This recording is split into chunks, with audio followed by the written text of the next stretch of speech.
everyone, and welcome to a brand new episode of the Jedi Way. I am one of your co-hosts for this episode. I am the Outlaw, John Rocha, joined as always by Laura Kelly. Laura, how are you? I'm doing amazing, John. There's been so many exciting things that have happened in Star Wars recently. It was May the 4th. Naturally, it's been an exciting time, but I'm very happy to be back talking about Star Wars with you.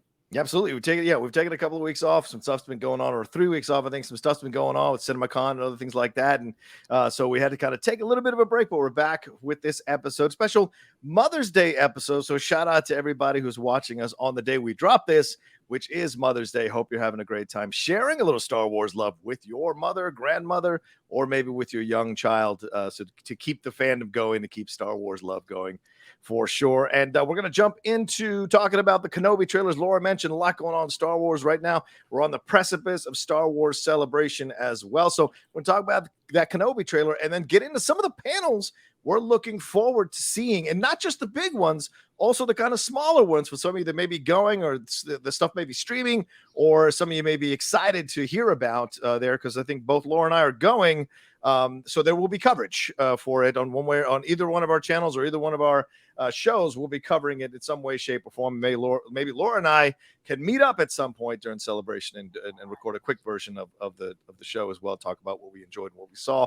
And we're also on a couple of panels, so we'll be talking about that as well. So strap in and let's get it going. Laura Kelly, Kenobi. We got another trailer on May the 4th. It was about 90 seconds. And we got more with Moses Ingram's Reva. We got more with the Inquisitors. We got more with Kenobi and Uncle Owen dropping a sick burn. We got to see a little bit of Luke again, and then ending the trailer with a little bit of Vader. So thoughts on the Obi-Wan Kenobi trailer here this close to the series coming out? Honestly, I think less is more, and I think that they are doing a really great job of following that. You know, in the age of movie trailers giving way too much away, this trailer, I like the restraint that they're holding with both of these trailers that we've seen. Yes. And I'm really satisfied with how much that they've held back, and balancing how much we've seen. So in this one in particular, there's a lot more sense of urgency in this new trailer compared to the first one. So you really get a lot more sense of the danger he's in. We got even more, screen time for Reva, even more lines from her. Yeah. Even more, I think, of a hint that, like, she just, I said this in the first trailer, like, she just has this great sort of innocent, almost look about her. It's like something in her eyes that I'm just like, there is so much more to this character than what meets the eye, and I cannot wait to see what exactly that is. So I'm even more excited for her than I originally anticipated. But you've done a couple of reactions now. You've done your own reaction. You've talked about it with the Geek Buddies. Yeah. Where do you stand on this trailer now? I think 100% agree with you. The restraint is great. Don't give me the Vader Kenobi meetup just yet. And we don't know if the shot of Kenobi, as they're editing it with Vader being put together with his arm and his plate and his chest there, if that's the actual shot of Kenobi watching Vader being constructed. Although I think that would be a great dig for Vader to look at Obi-Wan and have him, capture him and have him watch him being put together, going like, "Look what you did to me. Look what I am now because you left me there, Mustafar," and what have you. So it could be connected, but I imagine we haven't seen the actual confrontation quite just yet. So really great editing job here, and I agree with you. Getting to understand that Moses Ingram is going to be. Seems to me, although there is a Grand Inquisitor, it seems like she is going to be the main Inquisitor that's going after Kenobi and trying to find him. We hear what sounds like Kenobi. Some people have said it might be another voice. So it sounds like he's being choked for information. It might be Owen. We don't know overall, but I like that we're getting a little more intrigue and drama and tension running through this trailer for sure. And certainly the back and forth between Obi-Wan and Owen, that is going to be great to see, because you don't cast Joel Edgerton, especially at this stage in his career, and have him be an occasional guest star. You want to have the battle between Kenobi, who wants Luke to grow up. Owen, who wants Luke to grow up in a normal childhood as much as possible because of what happened with Anakin. And then you have Kenobi, of course, wanting to train him. And so what's that going to lead to down the road in this series, where Kenobi ends up agreeing to kind of let the kid be a kid until he comes and sees him later on in his teen years? So a lot here. And I think the number one thing, though, Laura, is the theatrical element. The cinematic look of this thing is pretty incredible. I think they like just open the wallets for this one because they know this is probably the most important series they're going to drop. And I'll say this, Marvel or Disney, I think it's Marvel or Star Wars, I think it's the most important series they're dropping here for the entire brand of Disney. I had the same thought. I mean, the pressure with this show is really on. It really has to deliver. When you think about how long fans have been clamoring for Ewan McGregor to return as Obi-Wan Kenobi, and we're finally getting that. I mean, I don't envy Deborah Chow in this task at all. Like, I'm sure she delivered because everything just looks amazing, and I'm sure that you're right. They went all out. They put out all the stops for this. And there's certainly some money what that went into this because the trailers alone already look and sound amazing. But I don't think Mandalorian or Boba Fett had this kind of pressure on them that this show does. So yeah, because I mean, there's with Boba Fett, there was a lot of filling in the gaps type of thing. Yes. So people had their expectations, but with Kenobi, that is just like there's generations upon generations of fans on Kenobi with Kenobi rather, and also. You know, a lot of people who maybe aren't the biggest fan of the prequels feel like he was the one guy to come out of that whole thing unscathed. Whereas, and the people who love the prequels, he adds even more love to the prequels because of his performance as Obi-Wan Kenobi. So you're right about that there's a lot of pressure on this to get this right. But there seems to be a confidence in this, though, from the trailer, I would say. As much as you say, you know, it's a lot of pressure on Deborah Chow, it seems like she is stepping up to the challenge from the stuff we've seen in the trailers, from the framing, from the cinematography, from the lighting, from the music, from some of the editing moments that we see in the trailer, all of that, it looks like it's being done with the right amount of care and professionalism and understanding of what makes this character so enticing and attractive to Star Wars fans for sure. Exactly. And I think we're going to be diving a lot more into sort of, you know, we got a little bit of that in trailer one, like where Kenobi is mentally.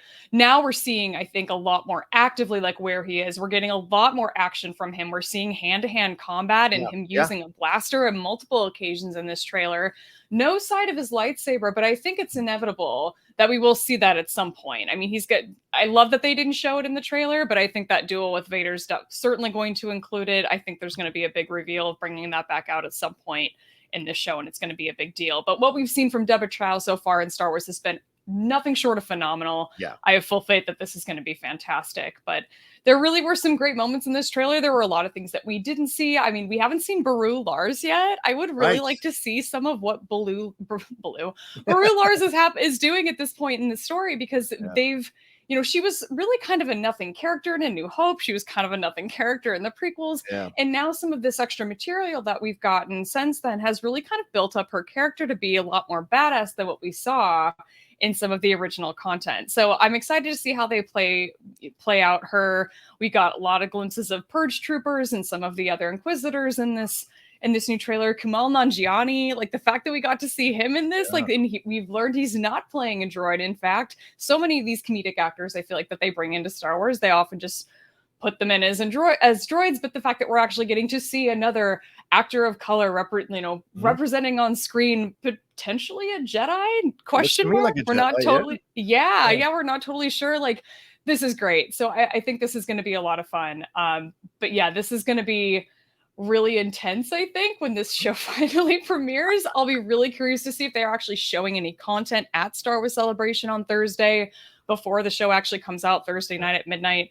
But this is going to be really exciting. It's a really exciting time to be a Star Wars fan. And the fact that this show is going to be appealing, I think, to just all age groups in a really intense way, it's going to be great.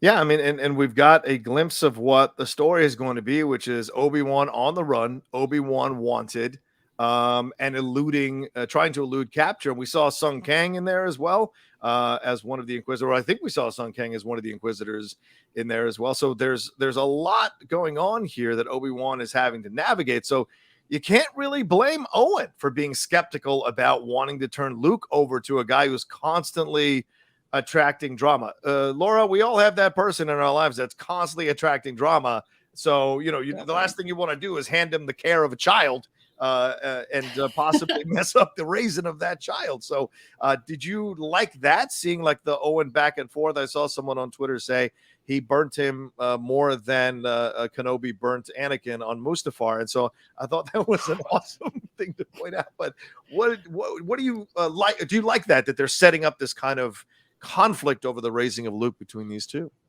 Yes, exactly. I mean, you're getting that sense of tension in a huge way between these two characters. And it's interesting because they I don't think they shared any screen time in A New Hope, these I two don't think so characters. either. So Yeah, this is yeah, so this is brand new content that we're getting between the two of them. And there's been some I think they've explored this relationship a little bit in the comics. yeah. Obviously in the Legends book it comes up, but this sort of tension that we get between the two of them, and man, that sick burn from Owen, that hurt. That hurt watching that. You really felt for Kenobi in that scene. Yeah. But I love that they're building that up between the two of them, and getting to see, I think, that family dynamic between Owen and Beru and Luke is something that I am really excited to see. We kind of saw Obi-Wan getting to see that in the first trailer and observing that, but I think getting to see that a little bit more intimate moments between that family, and then in addition between Owen and Kenobi as well, I think will be really fun. Yeah, and you bring up a great point with Beru. Like Bonnie Piesse, as you said, not much to do in the prequel trilogy, and then I can't remember the actors who played it in the original trilogy. Not much to do either. So, with all the stuff we know about her and her escaping that Nexium cult, I wonder if bringing her back is a way of kind of giving her more to do, showcasing what she could do, having her back and forth with Joel Edgerton. I hope that not only is Joel, because that's already a given that he's going to be a bigger part of the series. I also hope, as you said, Bonnie Piesse has a little more to do in this, a little more to agency, shall we say, in this particular series for protecting Luke and caring for Luke, and maybe pushing against Kenobi at times, with wanting to train him and what have you. So that could be a lot of fun too, which we have not had hinted at all, as you said, in either of the two trailers. So I hope there's more. I agree with you. I hope there's more for sure. And will she still be wearing her jean jacket? That's the big question. Are we getting new costumes for Beru in this age? I can't wait. That's for sure. That's for sure. Awesome. All right. Anything more to say on this trailer? I mean, it's like you said, we're only a couple of weeks away from this thing coming out. 20 days away or something like that? No, actually less than 20 as we're recording. 17, I think, days away. So anything more to say on this that you got on your notes here? Will we see Hayden Christensen's face? You want to address that at all? I'll be really curious to see. I'm like, I just don't think you would bring in Hayden Christensen if you're not going to show his face at some point. Otherwise, what's the point? Just bring in a stunt actor. So I think it's inevitable that we will see him in some form. Yeah. I'll be really curious to see if there are any sort of flashbacks that are incorporated into this where we get to see pre-burnt Vader, or if it's just going to be Hayden with lots of makeup and prosthetics showing his sort of post-Revenge of the Sith face. Really interesting. Benny Safdie, we haven't seen. Simone Kessel, I think we maybe got a glimpse of her as an Inquisitor, maybe not. O'Shea Jackson Jr., we haven't seen him yet. So we've got, this great cast list, but we've got a couple people that they're holding back. So I'm happy about that. We don't have to know everything and see everything before. Right. But I'm really, really curious to see who these characters who these actors end up playing. One last question real quick. Laura Kelly, you love droids. We saw the glimpse of a little mini droid. Thoughts on that? I've heard rumors that droid is going to rival Babu Frick, possibly rival Baby Yoda in how it is showcased in the series. We only got a glimpse in this trailer. Was that enough to whet your appetite to see more? It was, and because of what I've read a little bit in terms of leaks and who this character might be related to, I won't go into it here because I don't want to spoil it for anyone in case it ends up being true. But I think this is going to be I think you're spot on in terms of rivaling some of these very, under the department of cute droids. We're certainly going to be adding this one, I think. All right. Looking forward to it and seeing more. So we're just days away, Legend, days away. Let the hype begin. And I wonder when we're going to get that notice. I wonder if we're going to get a notice that we're going to get those episodes ahead of time. I don't know if we are. So I wonder how they're going to handle that with the leaks and what have you, or if they're just going to screen them either there at Celebration or drop them, and then we'll have a conversation about them. All right. And speaking of Celebration, Laura, we should get into it. Star Wars Celebration. I got my pass in the mail. I don't want to put anything. I got my pass in the mail there, so it's official. I saw everyone else posting their passes, and I was like, "Where is mine?" And I realized I hadn't checked my mailbox in 4 days. So it was I don't there. have mine yet. And I've got it. Yeah, exactly. And you've got yours as well. So we're gonna jump into some of the panels that we're looking forward to seeing here in Star Wars Celebration. And Laura Kelly, please take it away. Yeah, so when we did our last episode, we talked a lot about like what panels we might see, what we hope to Yeah. see. I Right. think we hit a lot of the marks, honestly, because a lot of these, it is kind of a given. We're probably going to get a lot of stuff on Mandalorian Yeah. and so on. But yeah, some of these big panels, the Star Wars Celebration Twitter account and has been sending out all of these, emails and tweets about, featuring some of these bigger panels in a spotlight. But I want to talk a little bit about maybe some of these smaller ones Okay. that aren't necessarily happening on the celebration stage. The fact that I will hit on the note that we got this announcement of the show Tales of the Jedi Yeah. announced as a celebration panel that this new show is coming, which was an interesting strategy. But that'll be interesting to see exactly what that is. If it's going to be something of like a um, I don't know, some of these other little short anthology Mm. animated things that we've gotten that they've just released on YouTube. I wonder if those were sort of the predecessors to what we're going to be getting with this. Although I'm hoping that these shorts are maybe a little bit longer than like the minute and a half shorts that we Mm. got on the Star Wars Kids YouTube channel. We'll see. Tales of the Jedi, that is one I'm really looking forward to learning more.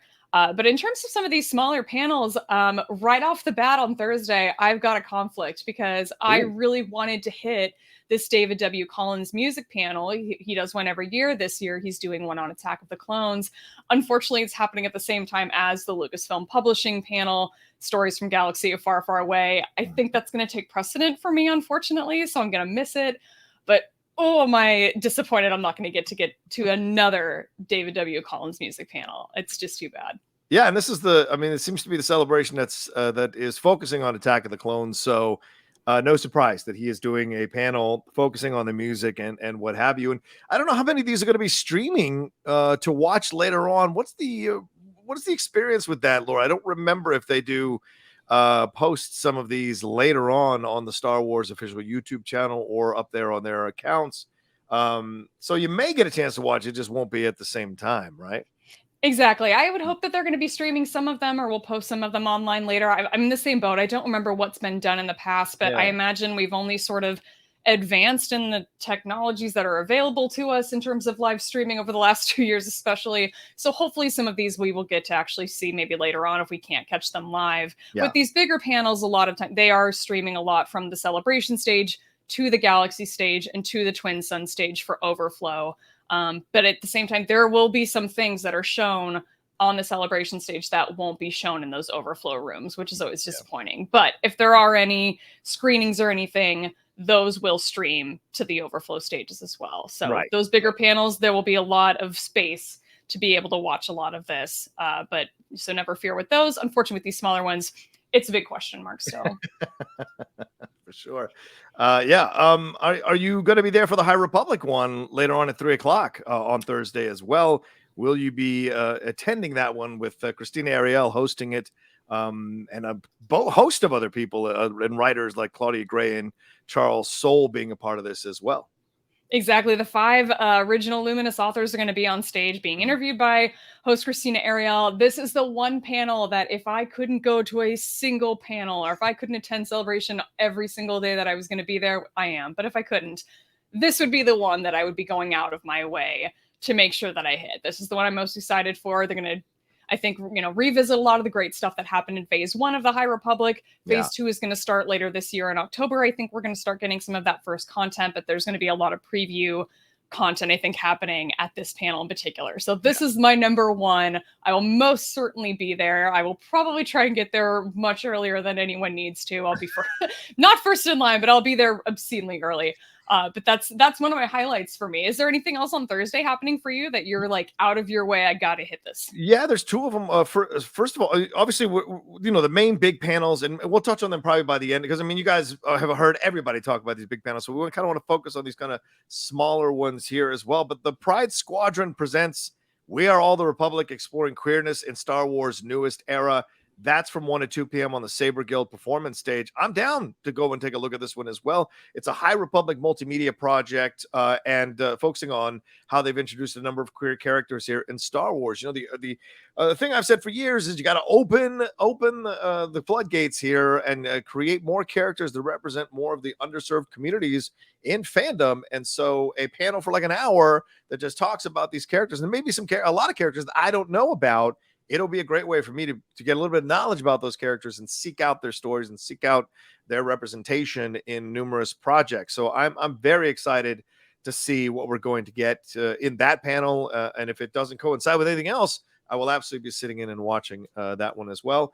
And then, of course, our friends Alex and Molly Damon there, they have their podcast at 2:00 on the podcast stage. They will cover all things Star Wars here from Admiral Akbar to Zam Wessel.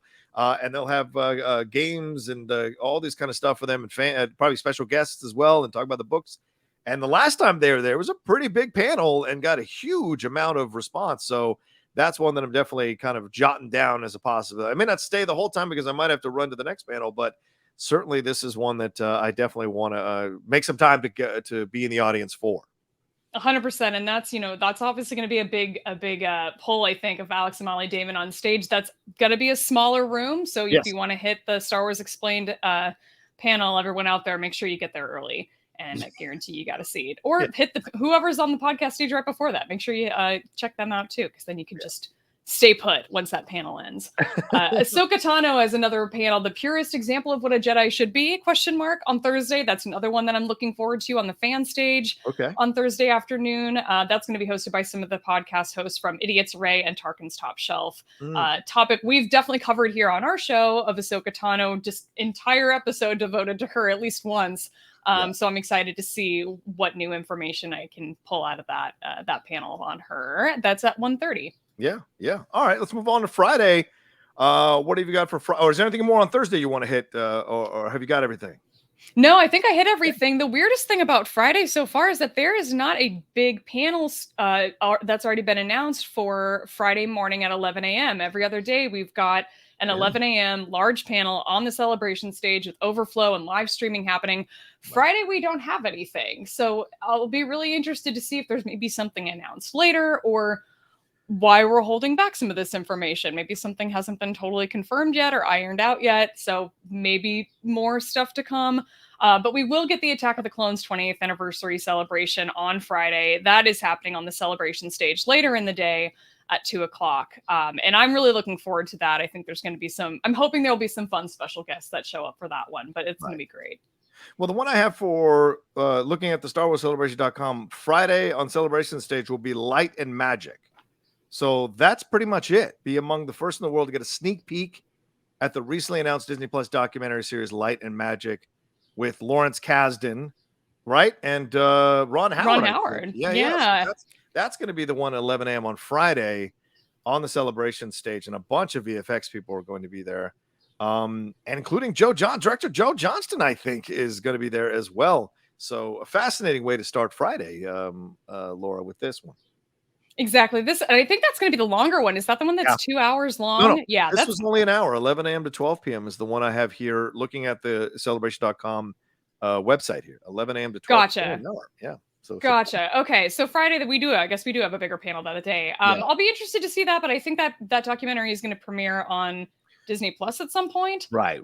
This is just a sneak preview, but really cool that Ron Howard is going to be attending a Star Wars celebration and doing a panel. And the fact, Joe Johnston got his start working in visual effects at Lucasfilm. So this will be really fun, I think, to bring him back. I'm not sure how involved he still is with all things Star Wars. So I'm sure this will be a fun return for him as well. This is going to be my first celebration. So the celebration stage, how is this like Hall H at Comic-Con? Is it 6,000, 7,000 people?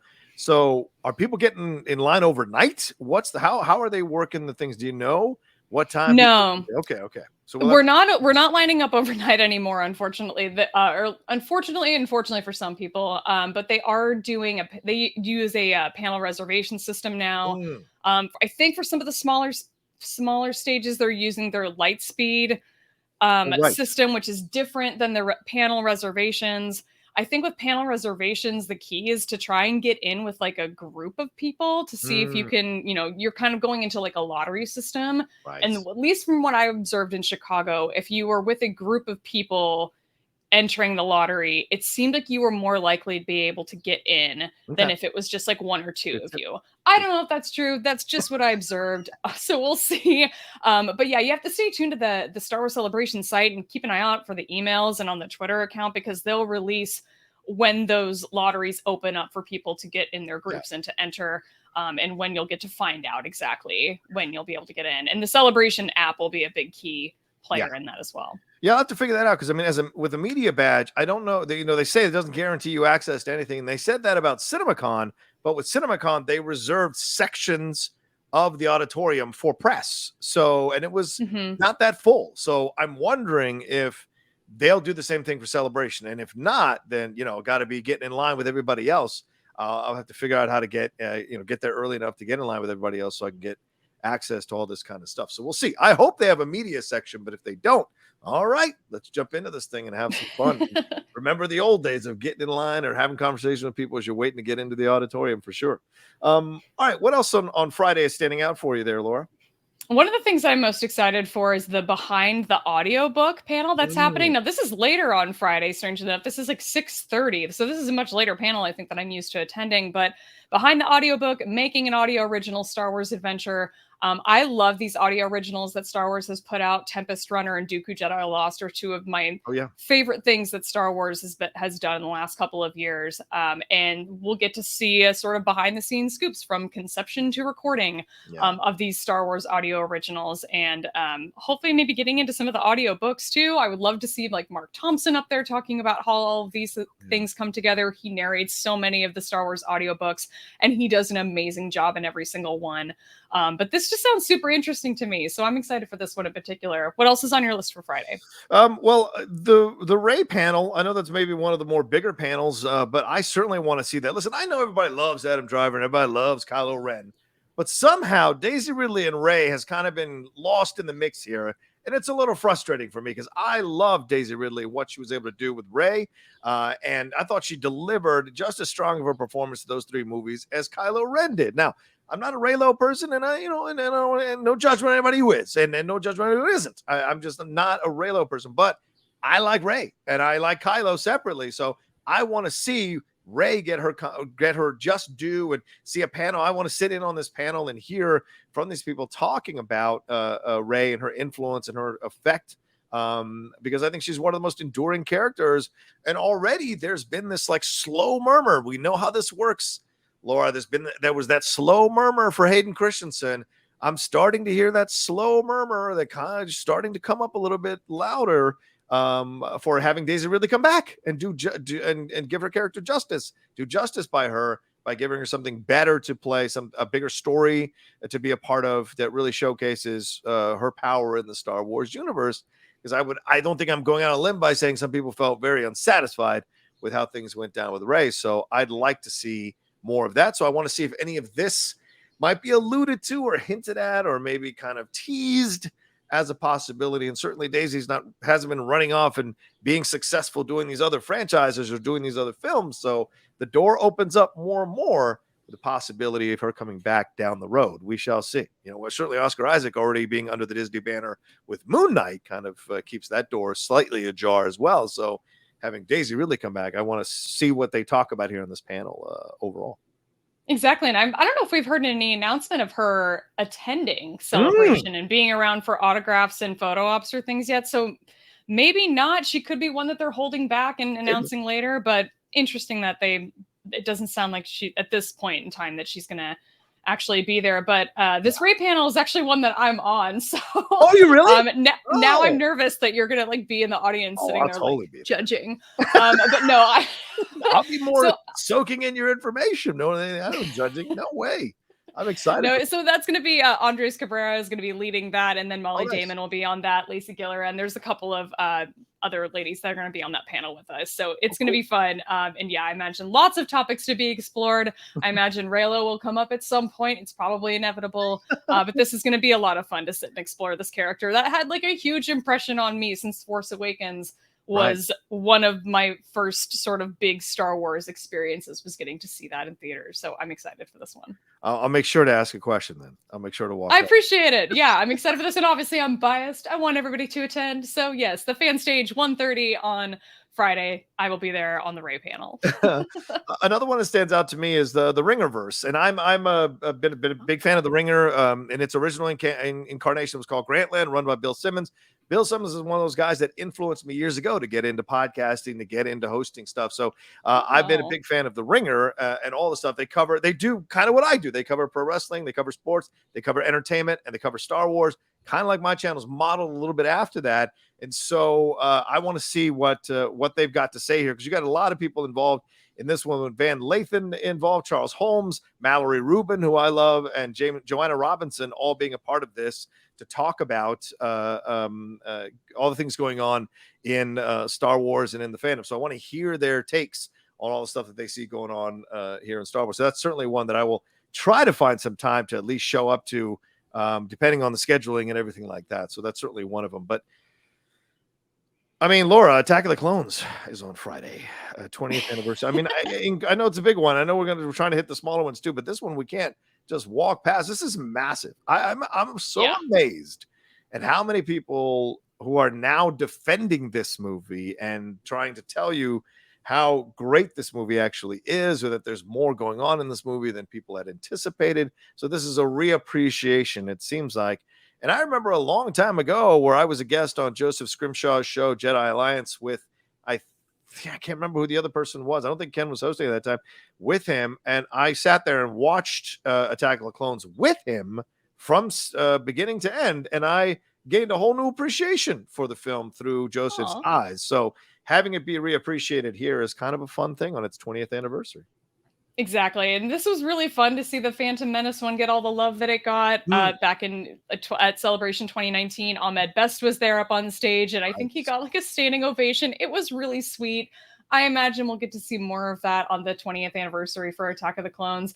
Be interesting to see if Hayden Christensen makes his way over to the celebration stage for this one, or maybe his schedule's already out and he's just going to be signing autographs and stuff. I don't know, but it would be really fun to get to see him and maybe Ewan McGregor roll up to this panel and give us a little bit of insight as to how that was. Yeah, Ewan's going to be there, and his autograph signing has already sold out. He's already, and those were I think $300 a pop, Laura. It was $300 a pop. And it's sold out. So I guess he'll be wandering around, maybe. He'll be wandering around there, maybe. He might show up.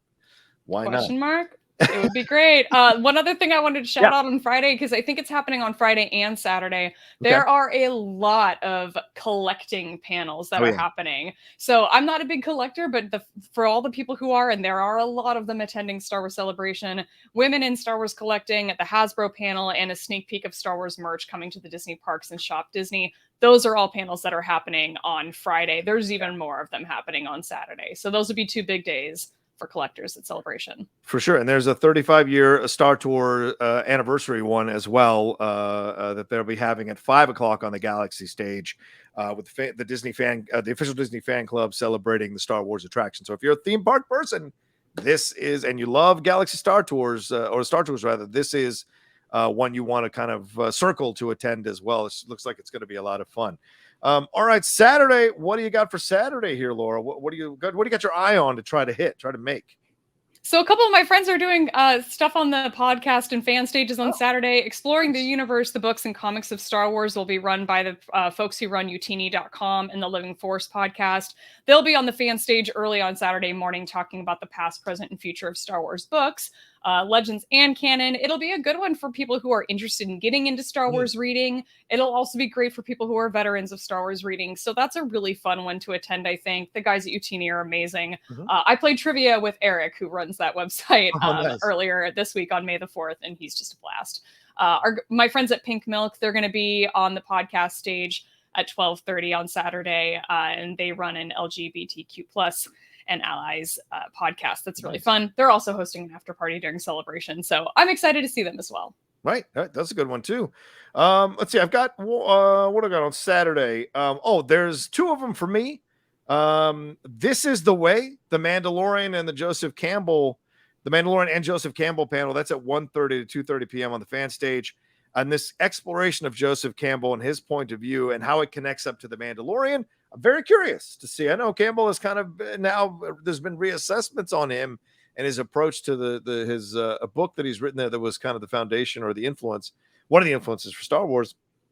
I want to see how they connect this up to the Mandalorian lore, because I hadn't even thought to connect those two. So be curious to see how they're making this connection here on this panel as well. I mean, we'll see, right? I mean, I don't know. Exactly. So on Saturday, there's also speaking of some of these throwbacks, we're celebrating the Ewok adventures in one of these panels on the fan stage at noon. So some of the cast members from the Ewok movies are going to be there to share some behind the scenes, photos and stories, and talking about working with George Lucas and such. So that would be really fun. My podcast partner, Alice, this was how she got into Star Wars. Her first exposure to Star Wars was the Ewok movies. And then she and I watched one of them in a really early episode of our show, and it was really fun.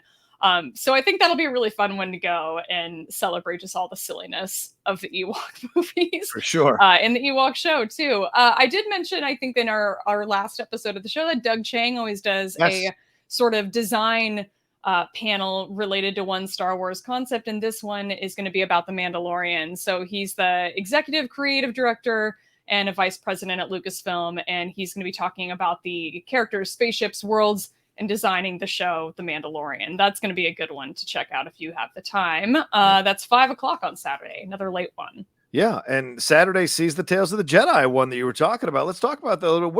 What do you anticipate from this? As you mentioned, kind of a weird rollout. Has shades of Visions in terms of their approach here. So, are you surprised that they're doing this? Amy Ratcliffe is going to host this thing with Dave Filoni being there. So, are you surprised that they're rolling it out this way? And do you expect we'll see any footage or an episode? What do you anticipate?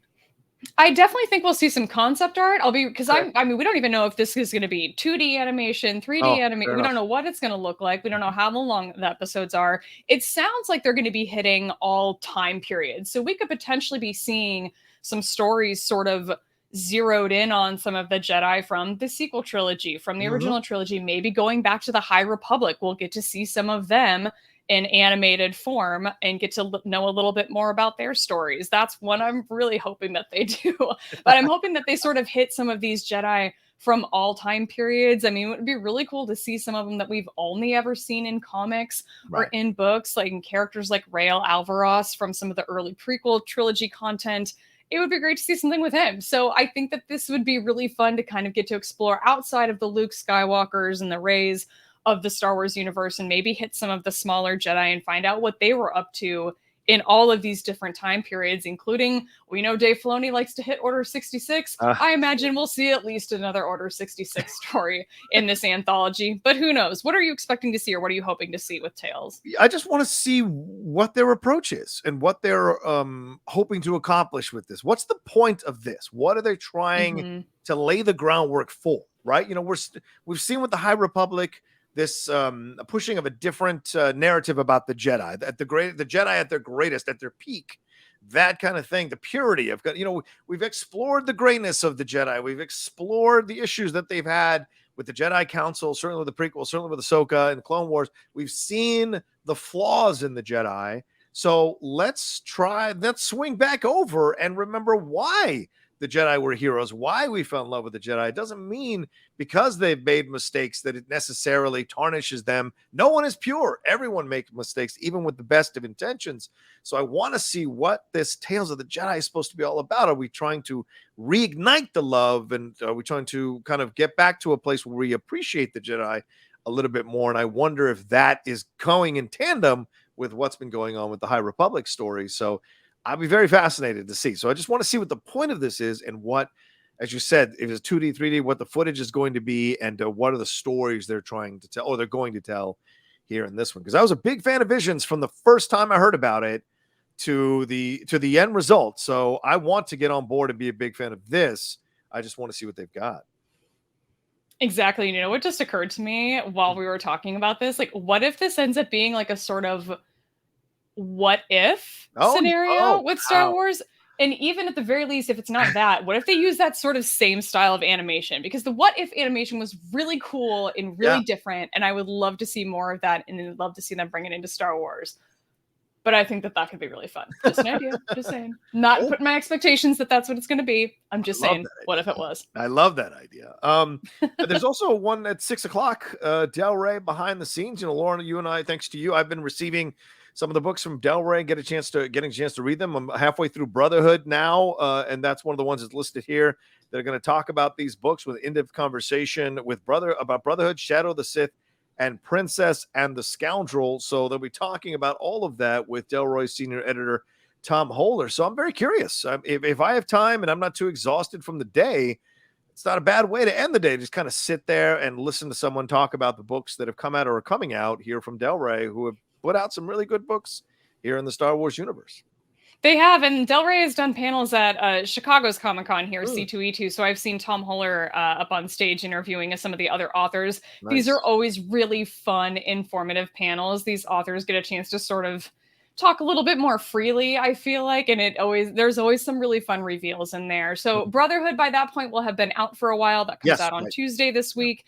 Shadow of the Sith and Princess and the Scoundrel, I think, are still a ways away. So it'll be interesting to get sort of a sneak peek of what these novels are going to include. The most recent Shadow of the Sith excerpt that came out was wildly interesting and compelling. So if you haven't checked that out, that's definitely worth reading up on before you hit this celebration panel. If you plan to go on Saturday night, this is at 6 p.m. Right. And there's another one at 6 p.m. So you may have to make a decision here. Laura, the trailer park. Now, have you ever been to one of these trailer parks? Do they just show the ones you've already seen already? Or do they go back in time and show you some of the older ones, some of the original trailers as a kind of great nostalgia situation mixed in with the newer stuff that's coming? What has been your experience with Trailer Park, or have you heard anything about the Trailer Park panel? I've not been to this before, so this is totally new ground for me. I have no idea what to expect or what this experience would be like. I would like to think it's probably a little bit of kind of everything mixed in, and that kind of thing would be really interesting because it's always fun to watch old movie trailers and see just how the concept has evolved over time, especially to now when they just in general reveal way too much in movie trailers. This is going to be a pet peeve forever until they stop doing it.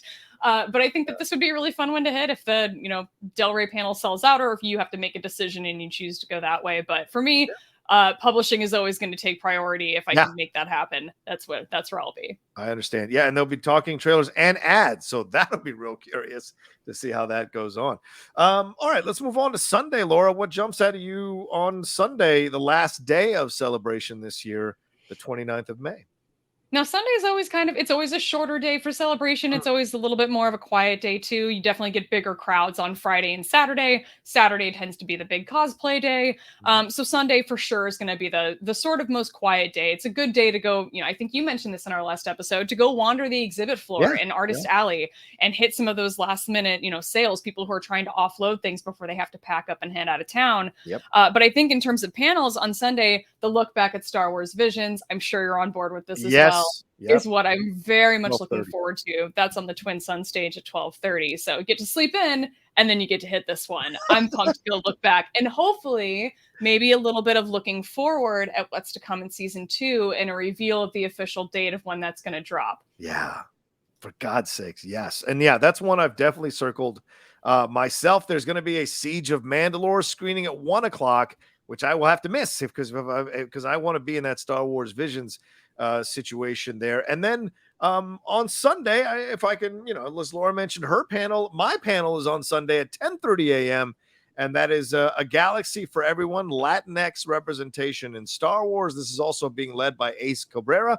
I don't know the full list of people involved, but I know I'm one of the panelists, and Danny Fernandez is one of the panelists as well. So I'm very excited to be sharing it's the first time I've done a panel at the celebration or any Star Wars related thing. So very excited to be a part of that and talk about Latinx representation, something that I've been talking about. You guys know, who followed me for years, since the far away, since way back when with Tiffany Smith over there on Geek Nation. I've talked about the need to see representation more of Latinos in sci-fi, Latinx people in Star Wars, especially because we're going to wherever you're going. That's how it goes. And so you got to see us. You got to have us be a part of it. And that certainly happened more and more with Oscar Isaac and with Diego Luna, Jimmy Smits being a part of the original prequel trilogy cast and all that. So there's more of that coming down the road. And it's great to see that happening here. And maybe there'll be some Andor conversations as well about what we hope to see from Andor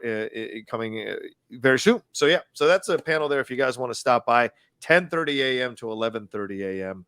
And then from there, I'm going to wander the floor and go to a couple other panels before I wrap up my time there on Sunday for sure.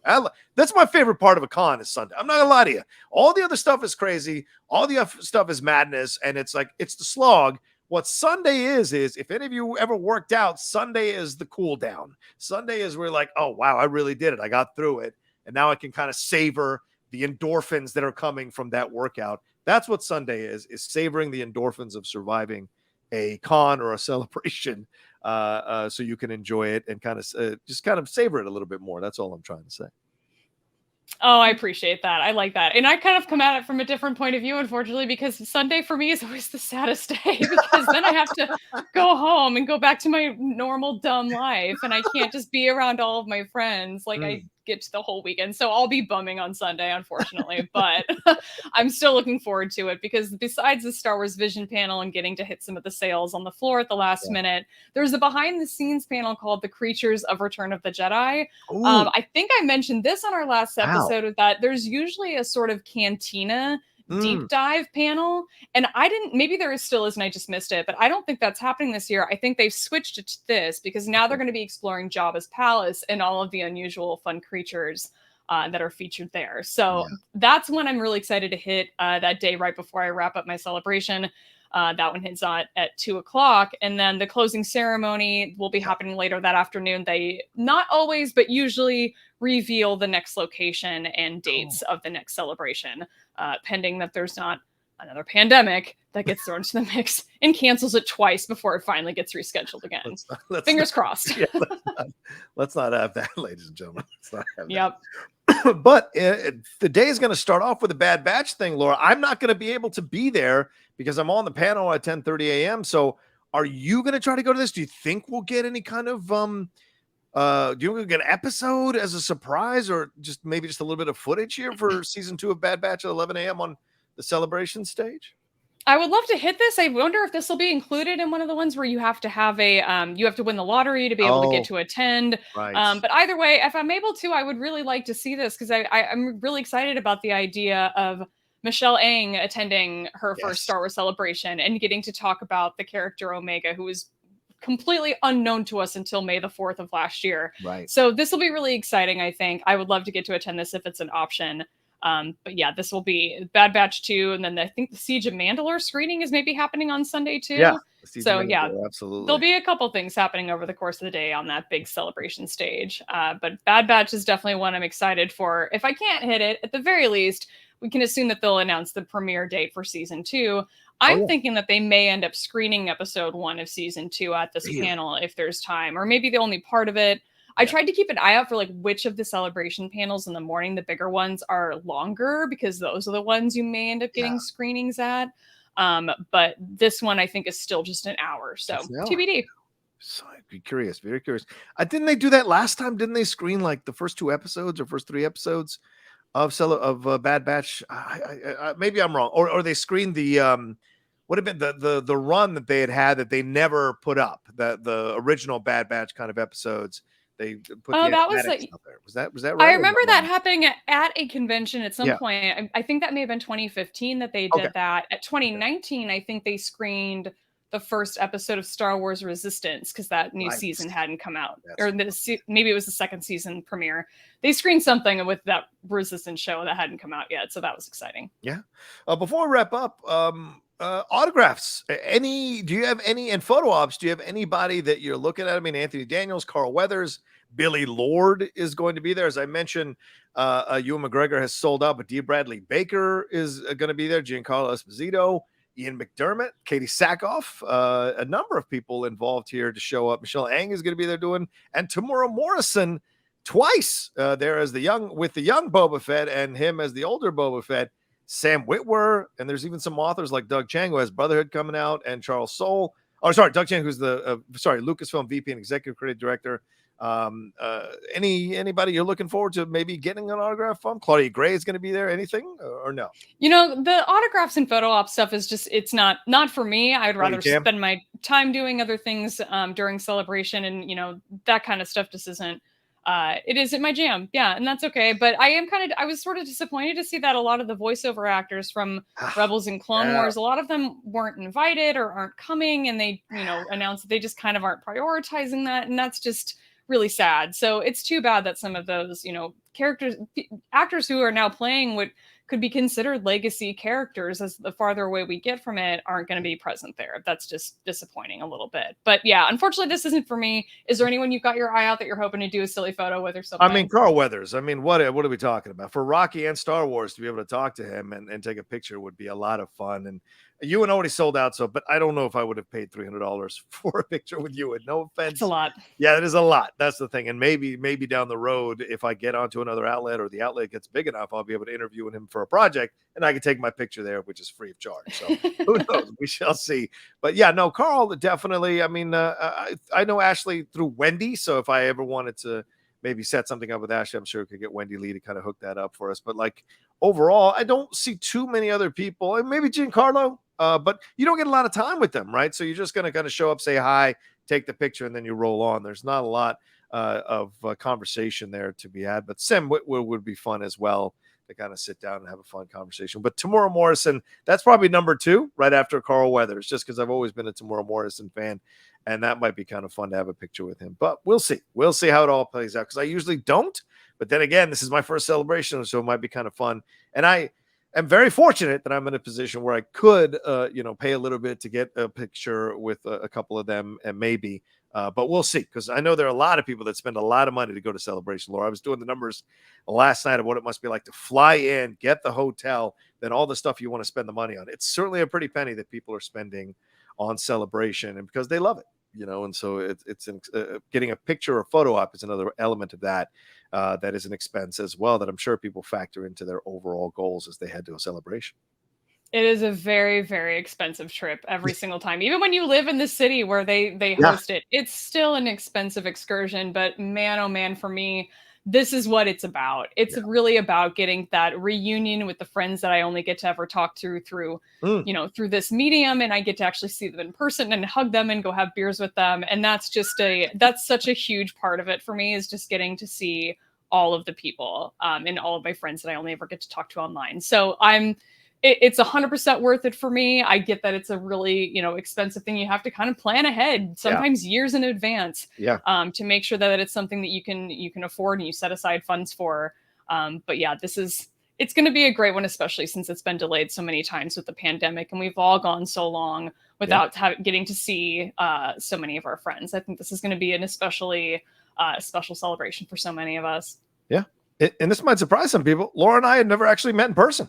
So we haven't. This would be our first time. If we run into each other, this would be our first time meeting each other in person. And we'll see, depending on our schedules, if we can record an impromptu quick episode of the Jedi Way. We'll see. Because I didn't understand how Podcast Row worked. Now I get it. You get a panel. That's what you do. People show up for it. So if I had known that a little bit ahead of time, I might have lobbied to try to get us a little bit of time on that side of things. And that's certainly a lesson for next time for sure. So, but yeah, it'll be our first time seeing each other if we find some time there to have a beer or something. Because I don't know yet if I'm going to drive up or get a hotel room. Because, I mean, the drive up is an hour and a half both ways.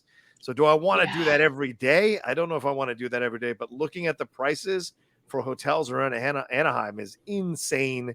And even the surrounding cities, which wouldn't be bad to drive 20 minutes in, still not that cheap. So I got to figure that out financially, especially because I just spent a pretty penny for CinemaCon. So we shall see. It was not cheap, ladies and gentlemen. So, all right. Any final words here on Star Wars Celebration or on the Kenobi trailer, Laura? We threw out some pieces of advice on our last episode talking about Celebration. I just want to hit a few points. Yeah. Just those last minute things that if you want to make sure that you have to make sure that your celebration experiences is the best it can be. And the number one, ladies and gentlemen, every time, portable phone chargers. Bring a portable phone charger in a cord. Bring multiple if you need more than one, if your phone's a real piece of crap and isn't staying charged anymore. That's the number one. Bring a poster tube. Bring snacks so you don't have to spend a bunch of money on garbage. And when it comes time, download this Star Wars Celebration app, because it's going to be your best friend during the con. And a water bottle. And get one of these. Look, this is $25, 2 of them at Costco. This is $25. This is a thermoflask. This is high-end shit. You can get it for 25 bucks, 2 of them, and that's 40 ounces. 40 ounces. That'll last you a few times through Star Wars. So do it, get it. It's not, you can attach it to your backpack or whatever you got going on. So it stays tight. It does not leak. So, and it keeps stuff cold for 24 hours. So I'm just putting it out there, or warm, whatever you're putting in there for 24 hours. So just another suggestion. One last thing, Laura. It just occurred to me as we were talking, going back to the Kenobi trailer, you mentioned a flashback with Hayden Christensen. Do you think that a flashback could be had that is a live action version of a scene from Clone Wars? Do you think that's a possibility? Yeah, see, that hit me. I had that reaction, and I was trying to keep it in as we were talking about Celebration, because it just occurred to me randomly as I was thinking about Kenobi, the Kenobi trailer and the series. Do you think that's possible? Do we see that legendary cave sequence with Anakin maybe as a flashback for himself? Do we see something with him and Kenobi live action from a scene that we've seen in Clone Wars? Do you think that's a possibility? Just the idea of getting to see those live action characters in their Clone Wars armor has me so hyped. I would love that. Do I think it'll happen? Probably not. But it would be so cool to be able to see that. I wonder if maybe we'll get some we'll maybe hear some audio from the Clone Wars pulled in, maybe in a sort of dream sequence, vision sequence or something. We'll get to actually sort of hear some of that. Maybe they'll re-record it with Hayden and with Kenobi instead of using the voice actors. I don't know. That would be really interesting to see. But yeah, to get to see some flashbacks with the two of them, de-aging technology has come a really long way in a really short time. And you wouldn't have to go that far back for either of these two actors, I don't think. I mean, Hayden Christensen looks so much younger, I think, than he actually is. So I don't know what he's doing, but keep it up. But I think that would be really exciting to see 100%. And that's a really great thought. And now I need it. I require it. So thanks for that. Oh, you're welcome. Yeah. And Nick Cage, Unbearable Weight of Massive Talent, the de-aging on him is incredible. If you guys haven't seen that, there's a younger version of Nick Cage that is in the movie, and that's no spoilers. He's just in the movie. I'm not going to tell you what he does, but it's great to see that, and it's seamless and so believable. So I wouldn't be surprised if they try to do that here, and it would be a nice surprise. So if it happens, you guys can tweet at me and let me know if it happens ahead of time. All right, well, there you go. Thank you all so much for watching this episode of the Jedi Way on this Mother's Day or whenever you're watching it. We hope you and your mom are enjoying it. If your mom has passed on, we send you all a deep love and comfort on this day. It's not always easy for people, but Star Wars does kind of help you reconnect with things that you can enjoy and love in life. And certainly if you're watching this, you must be a Star Wars fan. And there are plenty of mothers in Star Wars that you can turn to here during times like this and kind of feel that strength again, feel that love again, for sure. So Laura Kelly, another fun show with you, Star Wars Celebration. We're just weeks away. Kenobi, we're just weeks away. So it's exciting time, as you said, to be a Star Wars fan. Where can people find you and everything you got going on? Sure. Come find me on Twitter at @shutup_Laura. That's my handle on Instagram as well. You can follow my other show, Force Toast, at Force Toast Pod on Instagram and Twitter. And then you can find that show on all major podcast platforms. There you go. And as for me, you can follow me at The Rocha Says on Twitter, Instagram, and TikTok. The Outlaw Nation on Twitch. I got a feeling I'm going to be doing some rewatches of these Star Wars films on Twitch. So come and join me there. We'll do some watch-alongs of these films, get us hyped up and get us ready for, yes, even Rise of Skywalker. Get us ready for Celebration and look for all the content going on. And number one, please remember to subscribe down below. Hit that subscribe button, hit that bell button so you see we're dropping all the content we do here. All right, y'all, take care of yourselves. Be well. And we'll talk to you next time with another brand new episode of the Jedi Way. Laura, what do we have to tell them? Until next time, remember, your focus determines your reality.